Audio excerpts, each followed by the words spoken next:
शायद बिटकॉइन और इथेरियम जैसी क्रिप्टो करेंसीज इंटरनेट के लिए काफी नहीं थी, इसलिए अब मार्केट में एक नई चीज आई है जिसे लोग एनएफटी कह रहे हैं। आप सभी ने इसके बारे में जरूर सुना होगा। एनएफटीज वो टेक्नोलॉजी है जिसमें कुछ भी बिक रहा है। ट्विटर के फाउंडर जैक डोर्सी, जिन्होंने दुनिया का पहला ट्वीट किया था, वो ट्वीट एक मलेशियन बिजनेसमैन ने करीब 20 करोड़ रुपए में खरीदा है। पर इस ट्वीट को खरीदने का मतलब क्या है? क्या इसका मतलब ये है कि अब हम में से कोई भी इस बिजनेसमैन की परमिशन के बिना इस ट्वीट को नहीं देख सकता, या फिर ये कुछ और है? एनएफटीज कैसे काम करती है और क्या एनएफटीज एक बड़ा सा स्कैम है?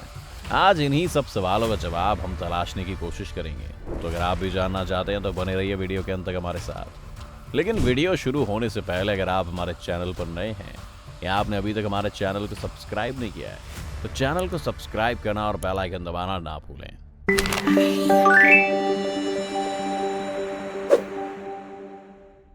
एनएफटीज को नॉन फंजिबल टोकन्स कहते हैं। ये क्या है, इसे समझने के लिए एक उदाहरण का इस्तेमाल करते हैं। मान लीजिए आपके पास मॉन्टेक्स का एक 5 रुपए वाला पेन है। इस पेन की बहुत सारी कॉपीज है, यानी फंजिबल है, और सभी की कीमत 5 रुपए ही है। अब मान लेते हैं कि एक ऐसा ही पेन देश के प्रधानमंत्री के भी पास है। वैसे प्रधानमंत्री इतना सस्ता पेन इस्तेमाल नहीं करते, लेकिन इस उदाहरण के लिए मान लीजिए कि ऐसा है।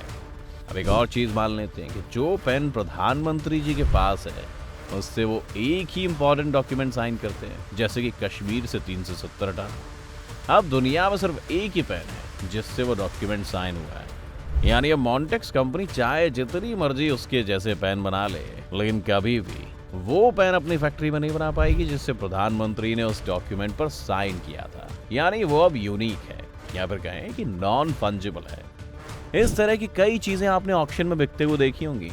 महात्मा गांधी का चश्मा, शेक्सपियर के सिग्नेचर, लियोनार्डो डा विंची की नोटबुक वगैरह वगैरह। अब असल जिंदगी में तो ये बात समझ आती है कि चलो ये एक फिजिकल चीज है जिसे आप छू सकते हैं, अपने पास रख सकते हैं, लोगों के लिए सजा के रख सकते हैं, जिस वजह से इसकी कीमत है।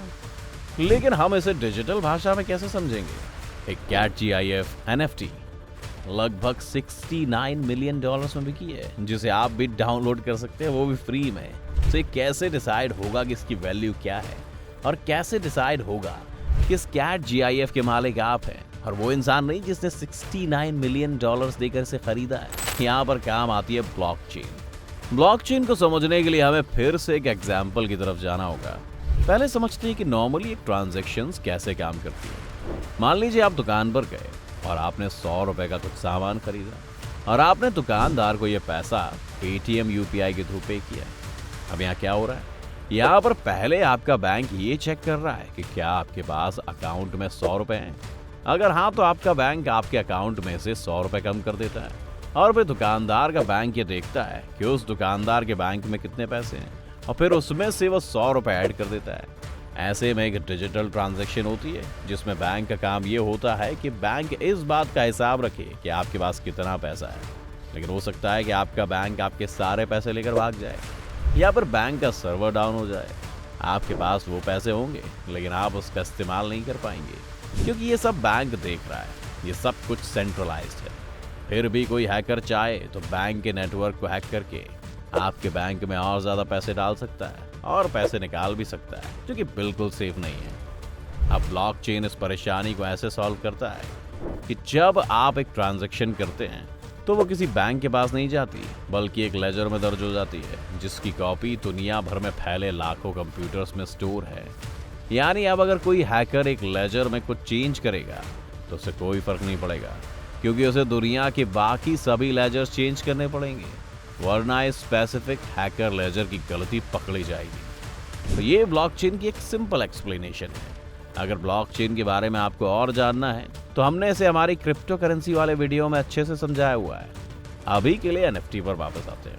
अब ब्लॉकचेन को एनएफटी में इंप्लीमेंट कैसे किया जाता है? जब भी आप कोई भी एनएफटी खरीदते हैं तो ब्लॉकचेन पर यह दर्ज हो जाता है कि उसका मालिक कौन है, और फिर चाहे दुनिया के किसी भी इंसान के पास उस एनएफटी की कॉपी हो, इस लेजर में साफ लिखा गया है कि उस एनएफटी का मालिक वो है जिसने पैसे पे किए। अब आपका अगला सवाल होगा कि ये सब तो ठीक है, लेकिन वो लोग एनएफटी के लिए इतना ज्यादा पैसा क्यों दे रहे हैं? इसका जवाब बिल्कुल सिंपल है। आप बस ये सोचिए कि मोनालिसा जैसी पेंटिंग इतनी महंगी क्यों है, या फिर पेंटिंग्स करोड़ों रुपए में क्यों बिकती हैं? उनमें ऐसा क्या खास है अगर आप इसे ऑब्जेक्टिवली देखें तो ये सिर्फ कागज का एक टुकड़ा है जिस पर पेंट बिखेर कर उसे फ्रेम कर दिया गया है। लेकिन क्योंकि बहुत सारे लोग मानते हैं कि यह कीमती चीज है, इसीलिए इसकी कुछ कीमत है। अगर कल को मान लेते हैं दुनिया भर में खाने पीने के सामान की शॉर्टेज हो जाती है और आपके पास मोनालिसा है जिसे आपने करोड़ों रुपए देकर खरीदा था, तो उसकी कीमत करोड़ों रुपए नहीं रह जाएगी, क्योंकि आर्ट से प्यार करने वाला जो भी इंसान भूखा हो उसे उस समय खाना चाहिए। लेकिन जब तक आपके पास पैसा है तब तक वो इसे बेशकीमती मानता रहेगा। यही हाल एनएफटी का भी है। ये सभी चीजें उतनी कीमती नहीं है, लेकिन क्योंकि कुछ लोग इन्हें कीमती मानते हैं इसलिए उनकी कुछ कीमत है। एनएफटीज कुछ भी हो सकती है, कोई आर्ट वर्क या फिर एक वीडियो क्लिप या कोई सिंपल फोटो जो खास है। अगर लोग मानते हैं इसकी कुछ कीमत है तो उसे खरीदने से आपका सोशल स्टेटस बढ़ता है। इस तरह से एनएफटी खरीदना कूल बनना है, इज्जत पाने का एक तरीका है, जिस वजह से एनएफटीज की कीमत इतनी ज्यादा है। लेकिन जैसे जैसे दुनिया भर में एनएफटीज बढ़ने लगेंगी इनकी कीमत भी गिर जाएगी। पर क्या हम इस एक्सप्लेनेशन से ये कह सकते हैं कि एनएफटीज बस एक स्कैम है?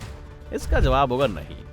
इसे ऐसे समझिए कि एनएफटी एक टेक्नोलॉजी है जो ब्लॉकचेन की मदद से जल्दी से वेरीफाई कर देती है कि किसी स्पेसिफिक चीज का मालिक कौन है। आने वाले समय में इसका काफी जगह पर इस्तेमाल किया जा सकता है।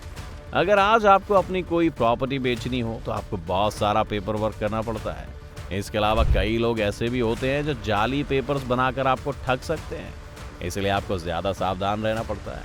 हर चीज को अच्छे से वेरीफाई करना पड़ता है, जिसमें काफी सारा पैसा और समय जाता है। मान लीजिए अगले 10 सालों में सभी कुछ एनएफटी से होने लगे। आप अपने घर को एक एनएफटी बना सकते हैं, क्योंकि आपके घर जैसा कोई भी घर कभी नहीं होगा। फिर आप ब्लॉकचेन के थ्रू पेमेंट रिसीव कर सकते हैं और दुनिया के लाखों करोड़ों कंप्यूटर्स में यह दर्ज हो जाएगा कि आपने ये घर अब किसी को बेच दिया है। इस इंफॉर्मेशन को तब तक एडिट नहीं किया जा सकता जब तक वो इंसान इस घर को किसी और को ना बेच दे। तो एक तरह से अगर एनएफटीज का इस्तेमाल सही तरीके से किया जाए तो काफी सारा टाइम और पेपर वर्क बचा सकता है। लेकिन अभी जो आप करोड़ों में बिक रही फोटोग्राफ्स को देख रहे हैं, ये एक हाइप है। वैसा ही है जैसे अमीर लोग कुछ साधारण सी दिखने वाली पेंटिंग्स को बहुत सारा पैसा देकर खरीद लेते हैं और फिर उन्हें कीमती बना देते हैं। आपको एनएफटी के फ्यूचर के बारे में क्या लगता है दोस्तों? क्या आपने अभी तक कोई एनएफटी खरीदी है? हमें कमेंट्स में लिखकर बताएं। अगर आपको वीडियो पसंद आया तो वीडियो को लाइक करें, और अगर आप चैनल पर नए हैं या आपने अभी तक हमारे चैनल को सब्सक्राइब नहीं किया है तो चैनल को सब्सक्राइब करना और बेल आइकन दबाना ना भूलें।